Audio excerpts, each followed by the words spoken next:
ಮುನವಳ್ಳಿ ಪಟ್ಟಣದಲ್ಲಿ ನಡೆದ ಶ್ರೀ ಪಂಚಲಿಂಗೇಶ್ವರ ಶತಮಾನೋತ್ಸವ ಮಹಾರಥೋತ್ಸವ ಸಂಭ್ರಮ ಸಡಗರದಿಂದ ಜರುಗಿತು. ಜಾತಿ ಧರ್ಮದ ಸಂಕೋಲೆಗಳನ್ನು ಮೀರಿ ಸರ್ವ ಜನಾಂಗದ ಭಕ್ತರು ರಥೋತ್ಸವದಲ್ಲಿ ಭಕ್ತಿಭಾವದಿಂದ ಭಾಗವಹಿಸಿದ್ದು ವಿಶೇಷವಾಗಿತ್ತು. ಮುನವಳ್ಳಿ ಪಟ್ಟಣದ ಸುತ್ತಮುತ್ತಲಿನ ಹಳ್ಳಿಗಳಿಂದ ಸಹಸ್ರಾರು ಜನರು ಆಗಮಿಸಿ ರಥೋತ್ಸವಕ್ಕೆ ಸಾಕ್ಷಿಯಾದರು.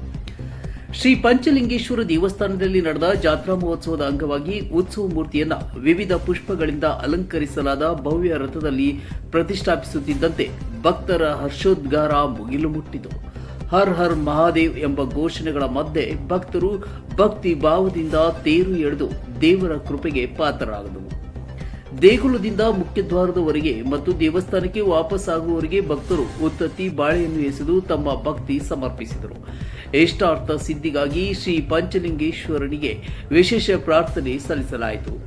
ಈ ಮಹಾರಥೋತ್ಸವವು ಸಮುದಾಯ ಏಕತೆಯ ಸಂದೇಶ ಸಾರುವುದರ ಜೊತೆಗೆ ಭಕ್ತಿ, ಪರಂಪರೆ ಮತ್ತು ಸಂಸ್ಕೃತಿಯ ವೈಭವವನ್ನು ಪ್ರತಿಬಿಂಬಿಸಿತು.